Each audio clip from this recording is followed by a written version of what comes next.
All your favorite wrestling shows rolled into one.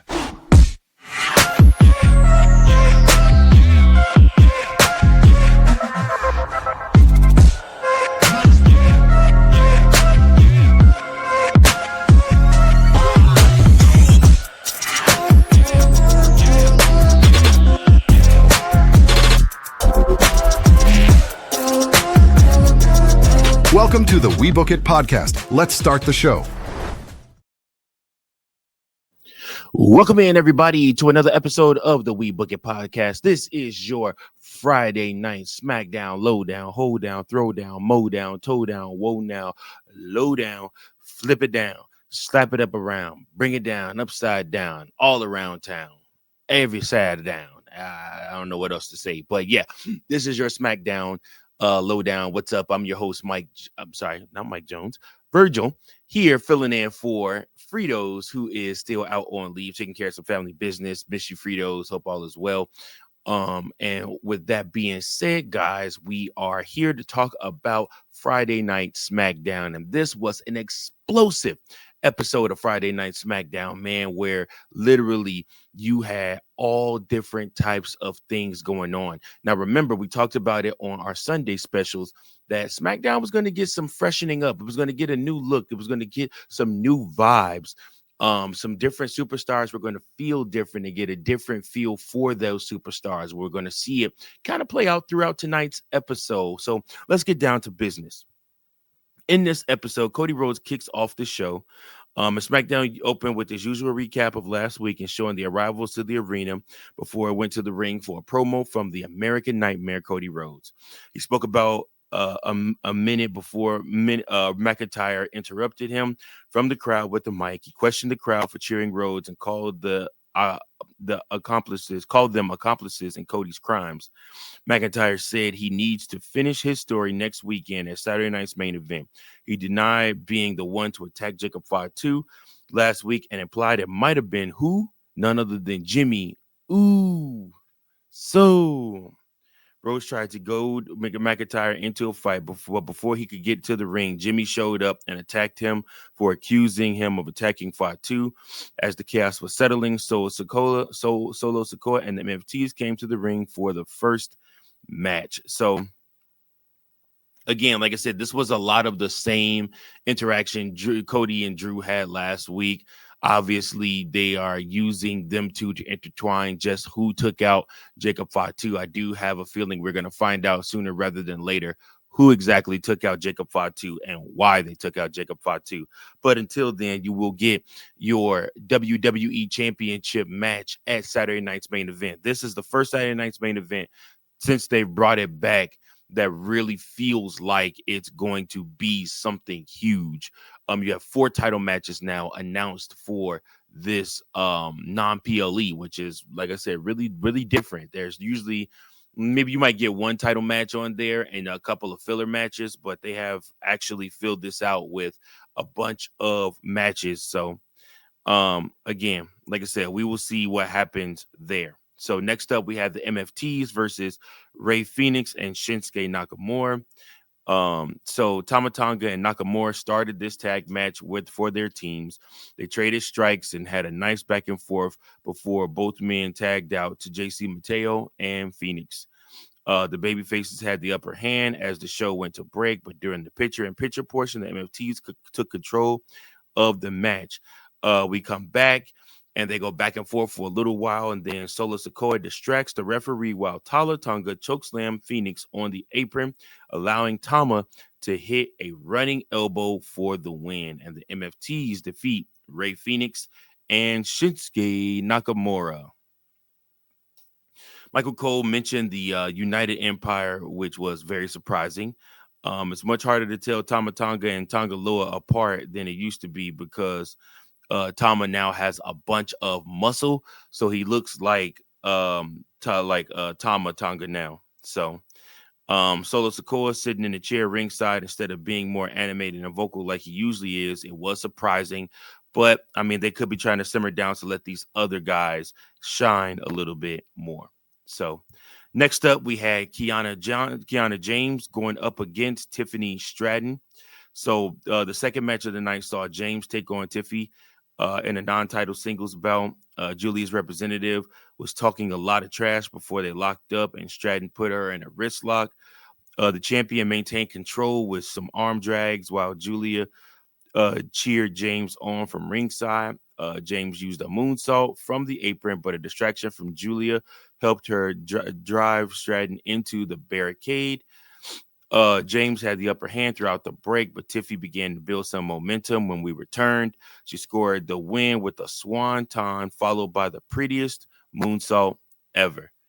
Again, like I said, the match in itself was, I mean, like I said, you obviously you didn't expect Kiana James to come out and to win this match. I would have been highly shocked of that. You understood that Tiffy was going to win this match, but this was all just the setup for the bigger part and probably one of our main talking points of the night. Julia then, after the match, attacks the champion, but Jade Cargill came out and she made the save.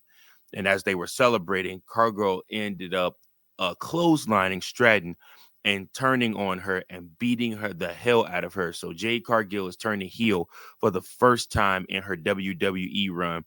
It actually took several security guards to stop Jade, but the damage was done. That girl beat the hell out of Tiffany Stratton, y'all. And listen, I'm not mad about it. I think Tiffy's going soft, man. I think Tiffy's going soft. I think Tiffy's gotten weak. And like I said, she's appealing to the crowd now. And this isn't Tiffany Stratton. Like, I think we all appreciated her and liked her more when, you know what I'm saying, when she was this arrogant ass, you know, I mean, she was like a tweener, but she was just arrogant.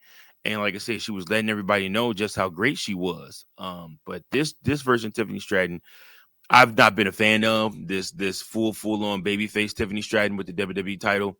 I'm ready for a change. I would not be upset if next week Jade Cargill takes that WWE championship away from Tiffy. Also to note, Chelsea Green was trying to join forces with Julia and James backstage, but she was rebuffed. And then Nikki Cross was also seen in the back. Yeah, like I said, you want one thing you want to notice is that throughout the shows, you're going to start seeing the Wyatt Six like lurking in the backgrounds, letting you know who they're going to come up with next. So we'll see what happens.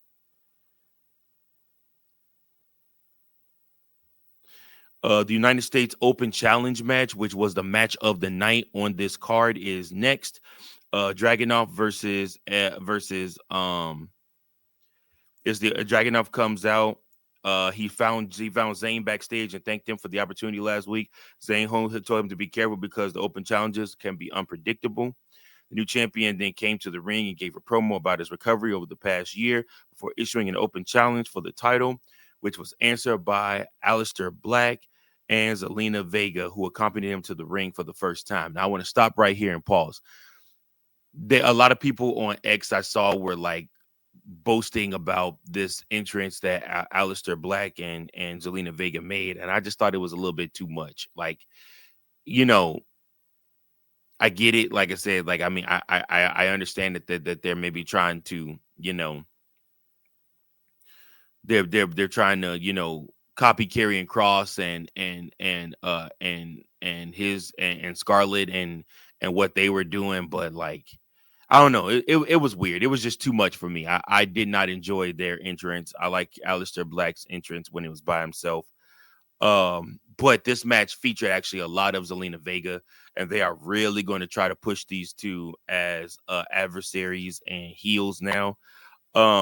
So yeah, I mean, just like from the start of the match, Vega took the champion down with the Hurricanrana while Black distracted the ref, allowing the Dutch Destroyer to take control.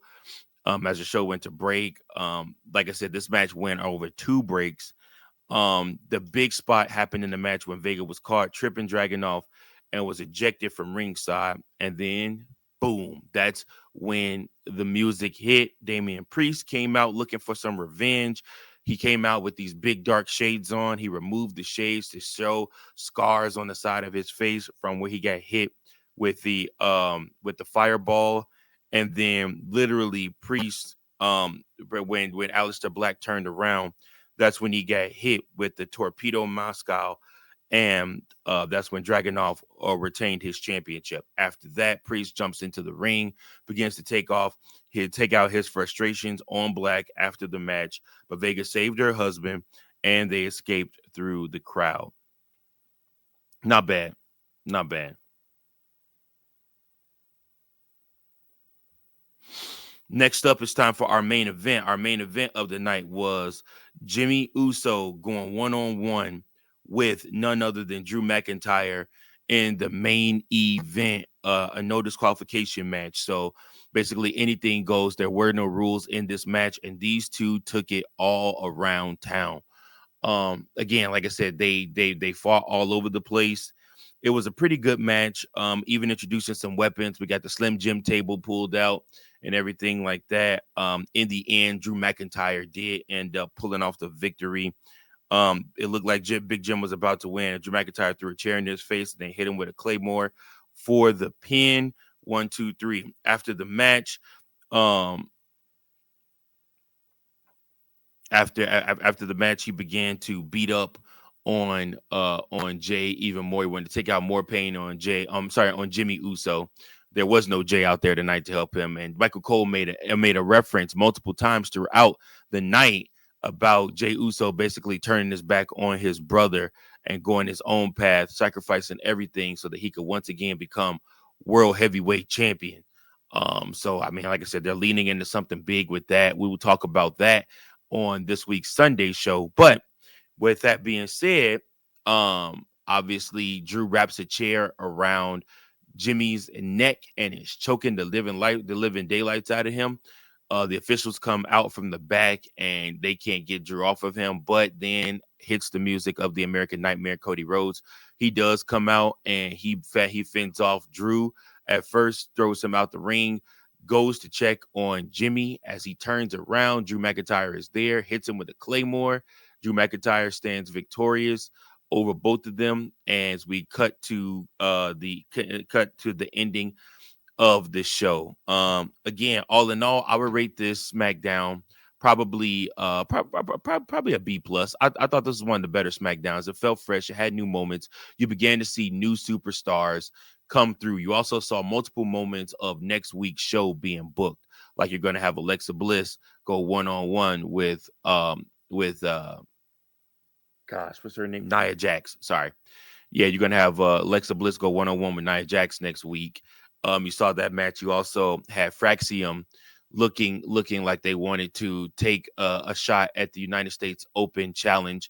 You had Tama Tonga come up and point to both of them like he was going to take them out. Again, like I said, you have Yes Boy. I don't know. I think it's Kip going up against Carmelo Hayes next week, also on SmackDown. So a bunch of matches set up for next week's SmackDown already. All in all, the B plus show, like I said, I think it was pretty good. I like the ending the best, and I hope that next Saturday night, that's the ending that we get. Drew McIntyre holding the WWE Championship over his head. It's time. It's time. I mean, like I said, Cody Rhodes, we know he's a good champion. We know he'll be champion again, but I think it's time for Drew to hold that championship. So that's my episode, guys. Listen, I appreciate all of you guys for tuning in and for watching. Thanks so much. Make sure that you like, share, and subscribe. Don't miss out on Sunday's episode. It's going to be great. Appreciate you all. Until next time, keep those book and pencils sharp. Keep